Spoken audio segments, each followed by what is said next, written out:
Okay, let's play a quick two-player game of Moody Cat. Let's start with a setup. So, step one, we're going to place the Moody Cat on the Moody Cat placeholder on the board. Next, we're going to shuffle the Mood deck and pick the top card, and this is this one, and find a matching mood on the mood wheel. So that would be right here. Okay, the card goes back in the deck. Next thing, we deal each player a single mood card face down. And the last step is to deal 6 cards to each player.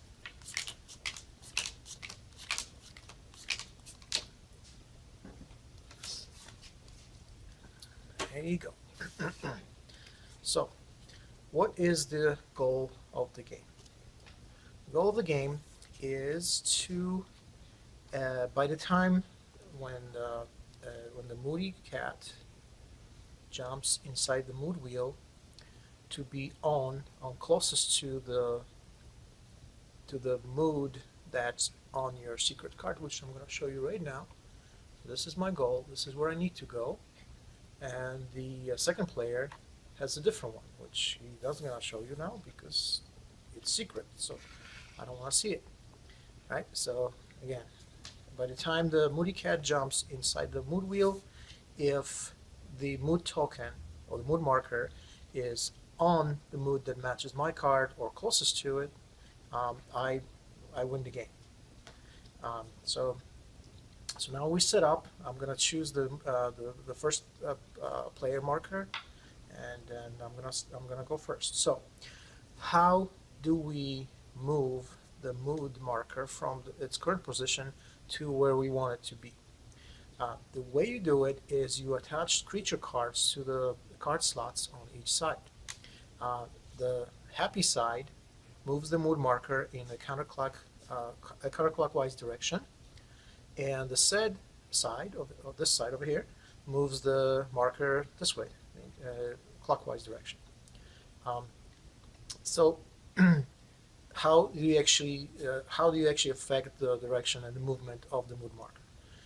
The way you do it is you basically placing cards, creature cards. You're attaching the creature cards to each side, to any open card slots, or to any cards that match either the mood or, I'm sorry, they match both mood and the creature. So we're just gonna start playing, and as we play, you're gonna see what's happening and how the mood is gonna how the sides will affect the way the mood marker moves. So my first move is I'm going to play a 3 sad bees next to the Moody Cat, and I'm going to draw a card. Now the second player is thinking, and we'll play something to either counteract it or multiply the effect of me playing my card.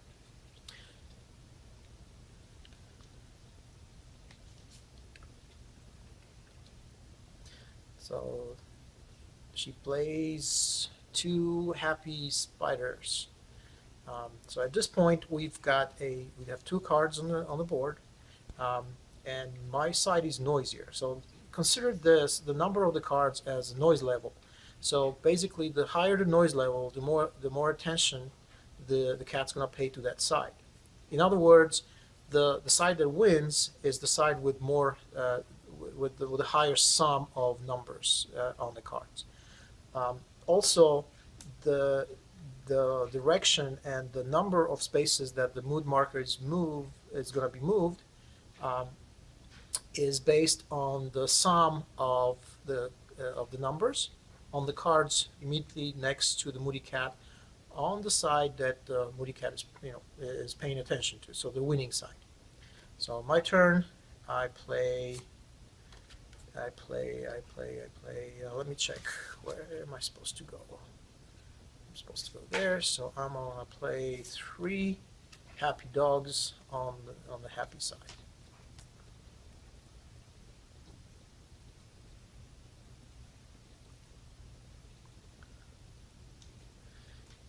the second player is playing an additional card on that. So now we've got 4 cards on the board, and the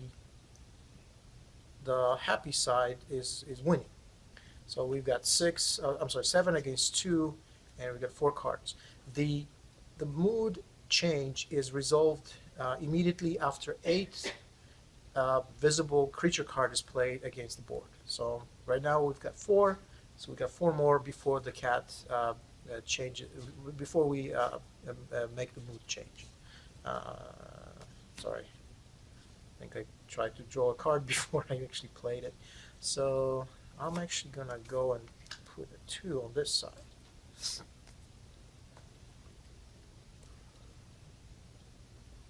So again, this is my secret card. This is where I'm trying to get, and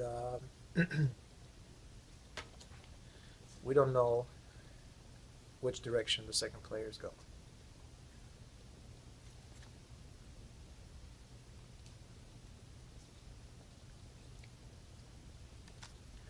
We've got 6 cards on the board, and here I'm going to play 2 wild bees. Now this is an example of matching a card by mood and a creature, in which the creature is matched, but since the mood is wild, I can attach it to either sad or happy. So it's a valid move right now. So we've got 7 cards. The next creature card will force the mood change.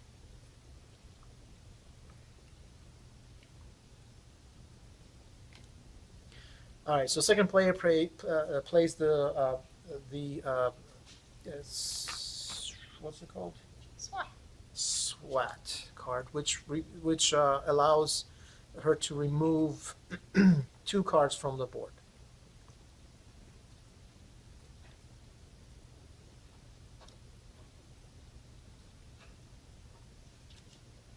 Okay, so cards are discarded. So we back to 5 cards, and the happy side is still winning.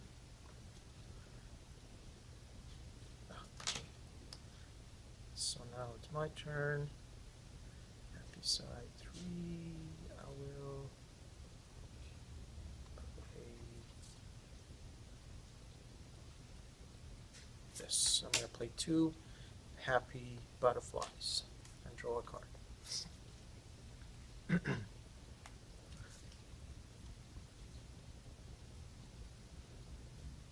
So as you play, and as you play and calculate the numbers and which side is more noisy or which side is bigger, you might as well just turn the cat that way so it's visible that the cat is paying attention to this side, and when that changes, you just switch it to whichever side is bigger. If the sides are equal, you may just make the cat look forward, straight forward. That way, you know that it's a tie.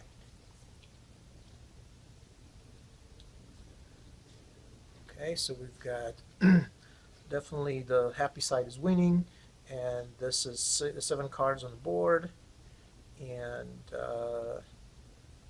since it's my turn, I can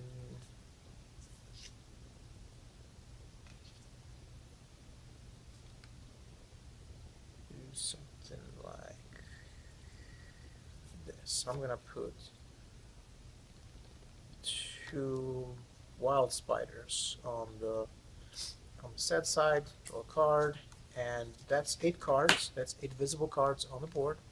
So what's happening now is we're looking again at the noise level, at the sum of all numbers on each side. This one has 11. The other one, the happy side has 11. The sad side has 7. So obviously this one wins. And the card immediately next to the Moody Cat is used to move the mood marker in the counterclockwise direction. So basically moving the mood marker by 3. So 1, 2, 3. So this is the new current mood of the Moody Cat. The cards immediately next to the cat are removed, and the cat moves forward 1. So now it's players 2 turn, and we've got 7 cards on the board. And since we moved, so we've got 3.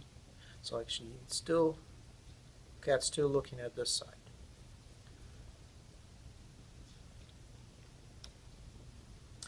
All right, second player plays 2 said butterflies. It is 8 cards down, so the second player resolves the mood change now. So yeah, since this size wins again, so we're going to move it by 4 in the counterclockwise direction. Okay, and then these cards are removed, and the cat moves forward. So now it's my turn.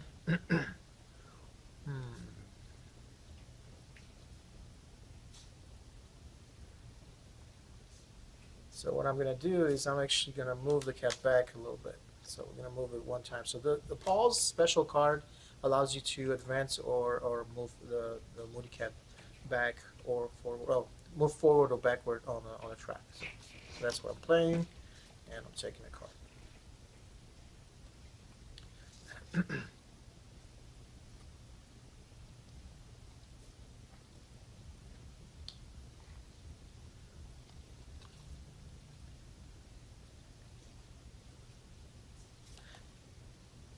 All right, so I'm going to play something like this over here. Okay. And so cat's still looking at this side. And we got 6 cards on the board. Second player's turn.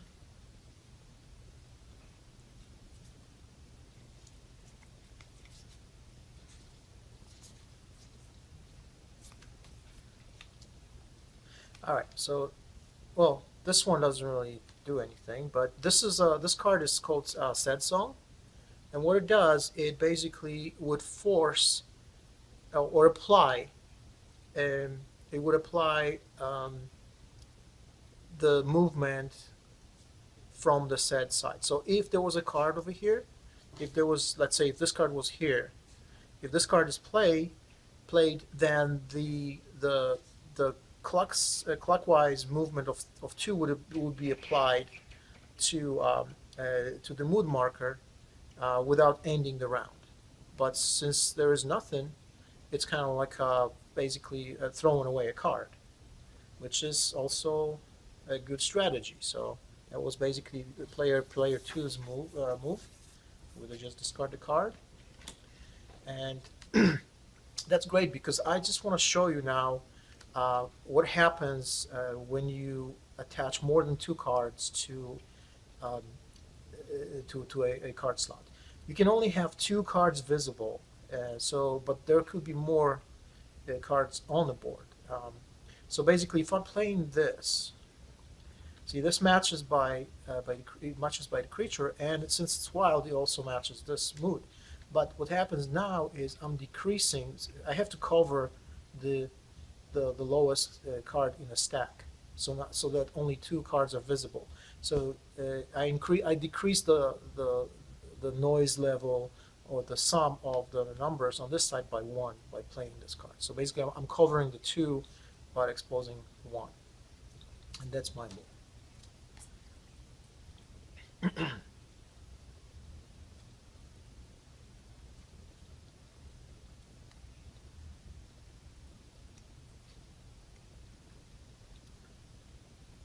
Okay, so we've got 2, 4, 6, 7 cards, and it's my turn now. So we've got 10 to 5.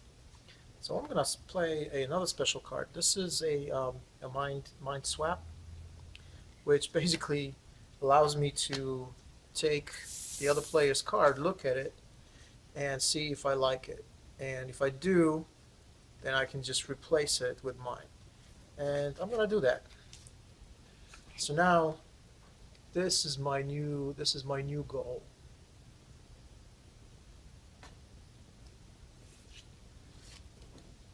And so I played that, I replace it.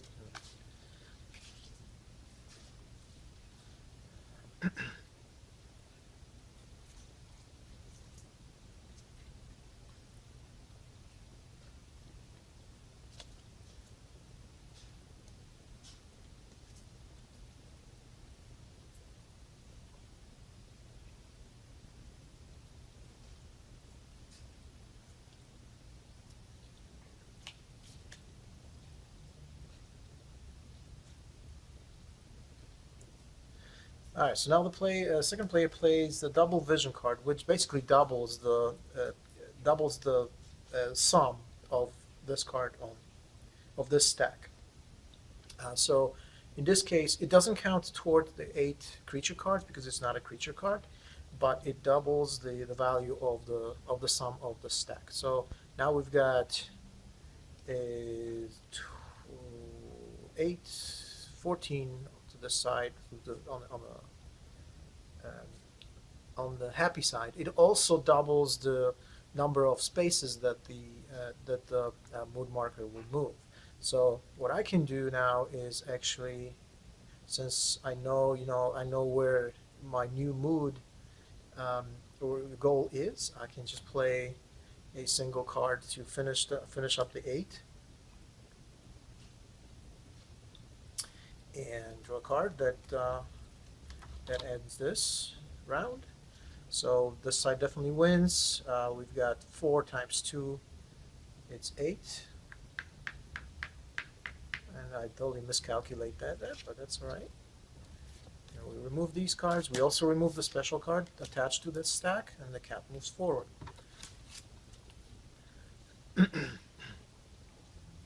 So now it's the second player's turn.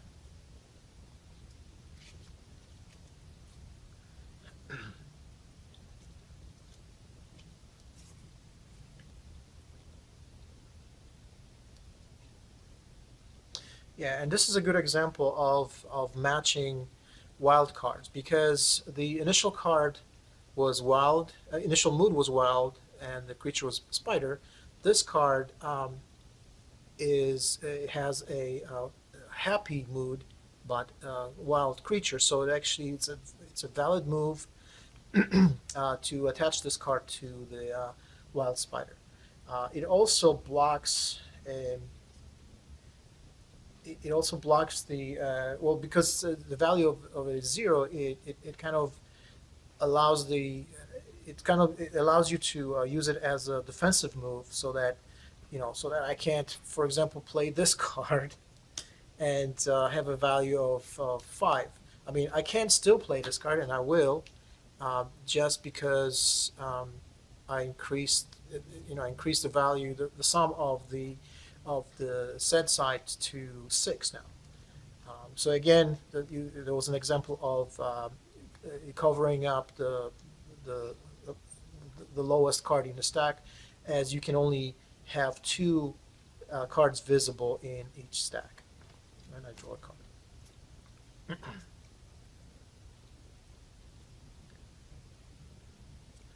And at this point, we've got 6 cards on the board, and the noise level is even.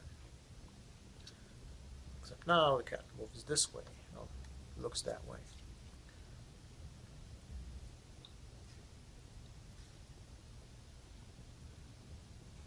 What I'm going to do now is continue stacking, adding to this stack.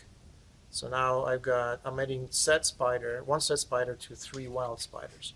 That increases the size sum to what was it, 9 against 6, and we've got 2, 4, 6, 7 cards. So this next card would either end round, or if the second player uses a special card, we might have one more card placement to this round. There we go. So we've got 8 cards, right?